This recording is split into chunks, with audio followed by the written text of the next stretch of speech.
Hello friends, कैसे हैं आप सब। आई होप आप लोग स्वस्थ होंगे, अपनी तैयारी में व्यस्त होंगे। यूपी टेट 2019 में पूछे गए कुछ महत्वपूर्ण प्रश्न हैं। ये प्रश्न थोड़े अलग से पूछे गए हैं, तो आप लोग वीडियो को लास्ट तक जरूर देखिएगा। एक एक क्वेश्चन आपके एग्जाम के लिए इंपॉर्टेंट है। क्वेश्चन नंबर फर्स्ट है, प्राथमिक स्तर पर छात्रों की भाषाई क्षमताओं का विकास करने का अर्थ है। प्राथमिक स्तर पर छात्रों की जो भाषाई क्षमताओं का विकास करना है, इसका अर्थ क्या है। भाषिक नियमों पर अधिकार, भाषिक नियमों पर अधिकार, ये पॉइंट यहाँ पर गलत है। भाषिक संरचनाओं पर अधिकार, ये भी पॉइंट यहाँ पर गलत है। संरचना पर अधिकार। भाषा प्रयोग की कुशलता पर अधिकार, प्राथमिक स्तर पे जो भाषाई क्षमताओं का विकास करना है, भाषा प्रयोग की कुशलता पर अधिकार, सी आंसर यहाँ पर सही है। भाषा अनुकरण की कुशलता पर अधिकार, अनुकरण की कुशलता पर अधिकार, ये भी पॉइंट यहाँ पर गलत है। नेक्स्ट है, भाषा कौशल की शिक्षण विधि है, अनुकरण विधि है, सामूहिक विधि है, भाषा प्रयोगशाला है, ये सभी है। भाषा कौशल की जो शिक्षण विधियां हैं वो कौन कौन सी होती हैं। भाषा कौशल अनुकरण विधि भी है, सामूहिक विधि है, भाषा प्रयोगशाला विधि है। डी आंसर यहाँ पर सही है। अभी तक आप लोगों ने चैनल सब्सक्राइब नहीं किया है तो जल्दी जाके आप लोग चैनल सब्सक्राइब कर ले। यहाँ पर UP TET, C TET, super TET से संबंधित जितने भी प्रीवियस ईयर क्वेश्चन पेपर है सभी आपको सॉल्व करवाए जा रहे हैं। नेक्स्ट क्वेश्चन है, देखो और लिखो शिक्षण विधि प्रयुक्त करते हैं मौखिक रचना में, निबंध रचना में, शुद्ध अभिव्यक्ति में, ये सभी। देखो और लिखो, जब आप देख के लिखेंगे तो ये क्या होती है, ये निबंध रचना होती है। बी आंसर यहाँ पर सही है। नेक्स्ट है, कविता शिक्षण का प्रमुख अंग है भावबोध है, शब्दार्थ बोध है, सरलार्थ बोध है, पठन बोध है। कविता शिक्षण का जो प्रमुख अंग होता है, कविता में आप लोगों ने देखा होगा, पढ़ा होगा, सुना होगा कि उसमें भाव होते हैं, तो ये क्या हो जाएगा, भावबोध। ए आंसर यहाँ पर सही है। नेक्स्ट है, वह कौन सा वाचन है जो गद्य में प्रयुक्त होता है परंतु पद्य में नहीं। मौन वाचन है, आदर्श वाचन है, अनुकरण वाचन है, समवेत वाचन है। गद्य में प्रयुक्त होता है परंतु पद्य में नहीं। इसका आंसर यहाँ पर ए सही है, मौन वाचन। मौन वाचन किसमें होता है, जिसमें आवाज नहीं निकलती है। मौन वाचन का प्रयोग किसमें होता है, गद्य में होता है। इसे ध्यान रखिएगा, मौन वाचन का प्रयोग केवल गद्य में होता है। नेक्स्ट है, छोटे बालकों की कल्पना शक्ति का विकास करने का सर्वाधिक उपयुक्त माध्यम है। कल्पना शक्ति का विकास यहाँ पर करने की बात की गई है। महापुरुषों की जीवनियां हैं, परियों की कहानियां हैं, रसानुभूति की कविताएं हैं, पौराणिक कथाएं हैं। इसका आंसर यहाँ पर बी सही है, परियों की कहानियां। परियों की कहानियां किस प्रकार की होती हैं, सरल होती हैं और बच्चों के लिए आनंददायी भी होती हैं। इससे बच्चों में कल्पना शक्ति का विकास भी होता है। बी आंसर यहाँ पर सही है। नेक्स्ट है, निर्देश दिया हुआ है प्रश्न संख्या 37 से 40 तक निम्नलिखित गद्यांश को पढ़कर पूछे गए प्रश्नों के सर्वाधिक उपयुक्त उत्तर वाले विकल्प का चयन कीजिए। 37 से 40 के प्रश्नों का उत्तर देना है, तो सबसे पहले यहाँ पर आपको प्रश्न पढ़ लेना है। प्रश्न क्या है, संस्कृत से सीधा संबंध किस भाषा का है। प्राकृत भाषा का है, अपभ्रंश भाषा का है, आधुनिक भारतीय भाषाएं हैं या हिंदी है। इसका आंसर आप लोगों को डायरेक्ट पता है, लेकिन आपको यहाँ पर किस प्रकार से आंसर देखना है। आप लोग यहाँ पर देख सकते हैं चौथी लाइन, संस्कृत से प्राकृत, संस्कृत से प्राकृत। तो इसका आंसर यहाँ पर क्या हो जाएगा, संस्कृत से सीधा संबंध किस भाषा का है, प्राकृत भाषा का है। ए आंसर यहाँ पर सही है।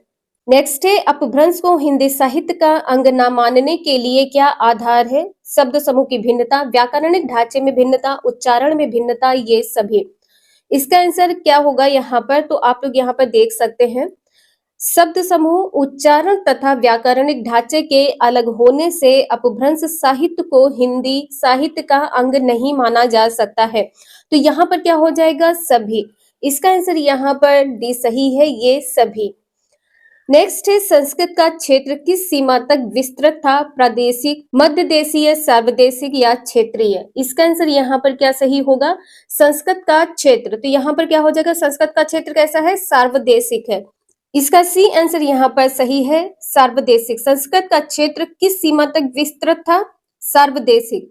आप लोग यहाँ पर आंसर में देख सकते हैं, आर्य भाषाओं संस्कृत प्राकृत अपभ्रंश का क्षेत्र सार्वदेशिक था। ठीक है, पहली ही लाइन है, आप लोग यहाँ पर देख सकते हैं, सार्वदेशिक था। नेक्स्ट है, सांस्कृतिक नैरंतर्य के लिए किसका अध्ययन आवश्यक है। संस्कृत का, अपभ्रंश का, प्राकृत का या हिंदी का। इसका आंसर यहाँ पर बी सही है, अपभ्रंश का। नेक्स्ट है, गाथा सप्तशती किस भाषा की रचना है। प्राकृत की, संस्कृत की, हिंदी की या ब्रज भाषा। इसका आंसर यहाँ पर पहला सही है, गाथा सप्तशती प्राकृत भाषा की रचना है। इंपॉर्टेंट है, ये पेपर ही इंपॉर्टेंट है, आप लोग इसे स्किप ना करिएगा।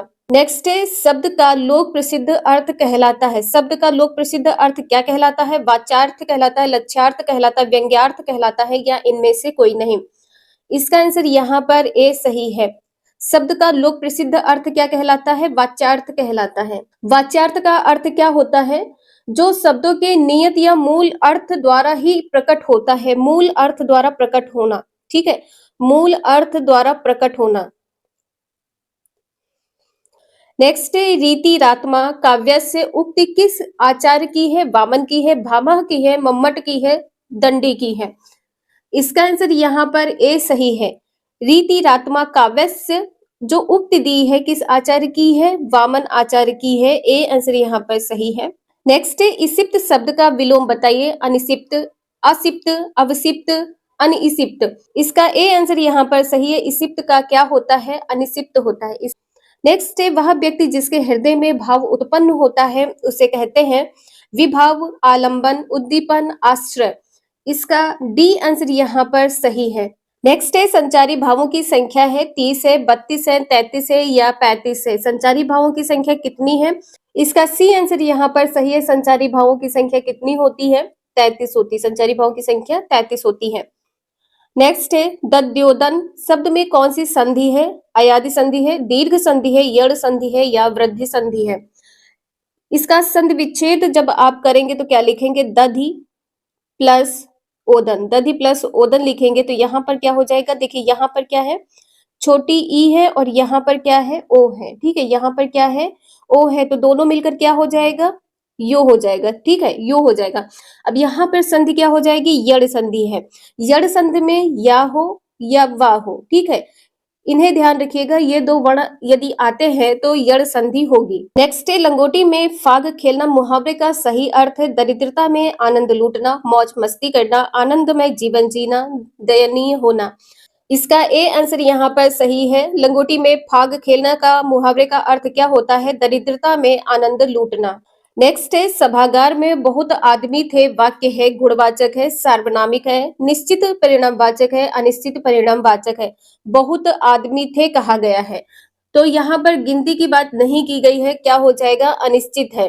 अनिश्चित परिणामवाचक है। इसका डी आंसर यहाँ पर सही है। नेक्स्ट है सुंदर है विहग, सुमन सुंदर, मानव तुम सबसे सुंदरतम। उक्त पंक्ति किस कवि की है? जयशंकर प्रसाद की, सुमित्रानंदन पंत, निराला, मैथिली शरण गुप्त। इसका आंसर यहाँ पर बी सही है। यह पंक्ति किसने लिखी है? सुमित्रानंदन पंत ने। नेक्स्ट है निम्नांकित में अल्प प्राण ध्वनि है गा है, घा है, छा है या झा है। अल्प प्राण कैसे आप याद करेंगे? पहले आप क्या लिखेंगे? अल्प प्राण लिखेंगे, इसके बाद में महाप्राण, फिर आप क्या लिखेंगे? अल्प प्राण, इसके बाद में महाप्राण और फिर क्या होगा? अल्प प्राण। तो अल्प प्राण की संख्या आप कैसे याद कर सकते हैं? 1, 3 और 5, ठीक है।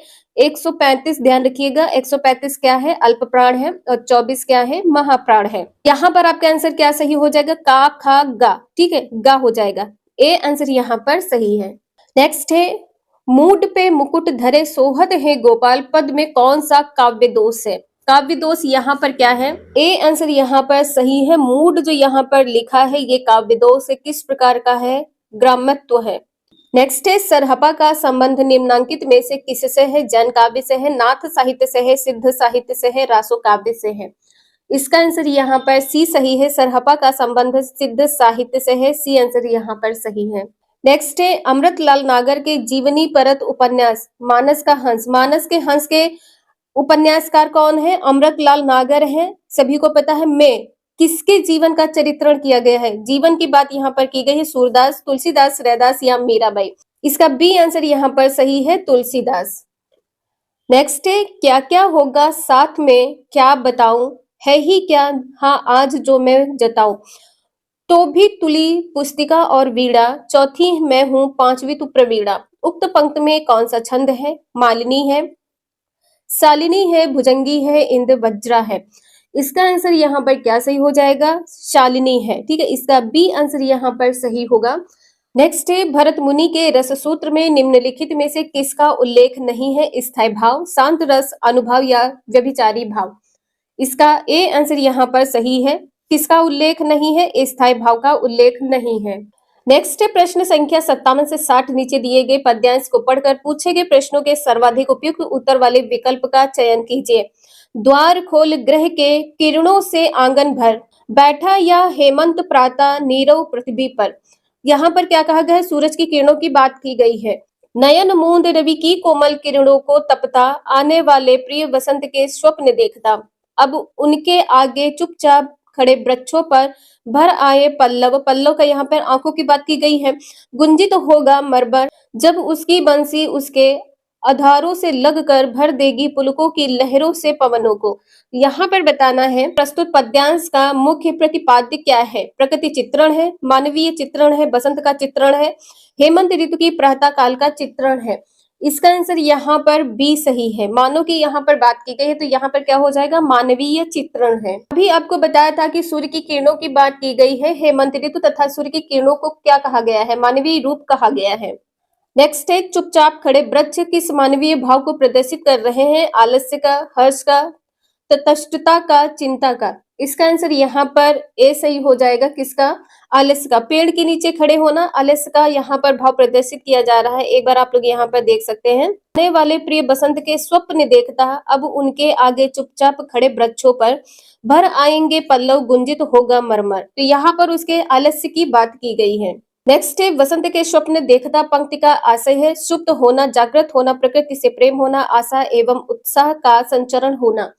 इसका डी आंसर यहाँ पर सही है, आशा एवं उत्साह का संचरण होना। नेक्स्ट है द्वार खोल ग्रह के किरणों से आंगन भर, बैठा है या हेमंत प्रातः नीरव पृथ्वी पर। इसमें बताना है कौन सा अलंकार है। उपमा है, रूपक है, मानवीकरण है, भ्रांतिमान है। सी आंसर यहाँ पर सही है, मानवीकरण। जो यहाँ पर पद्यांश दिया हुआ है इसमें हेमंत ऋतु तथा सूर्य की किरणों को मानवीय रूप में दर्शाया गया है। जब किसी प्राकृतिक वस्तुओं को मानवीय भावनाओं का वर्णन किया जाता है तो वहां पर मानवीकरण अलंकार होता है। ये सभी क्वेश्चन आपके यूपी टेट 2019 में पूछे गए हैं। वीडियो यूजफुल लगे लाइक करें, चैनल को सब्सक्राइब करें एंड शेयर करें। Thank you for watching this video.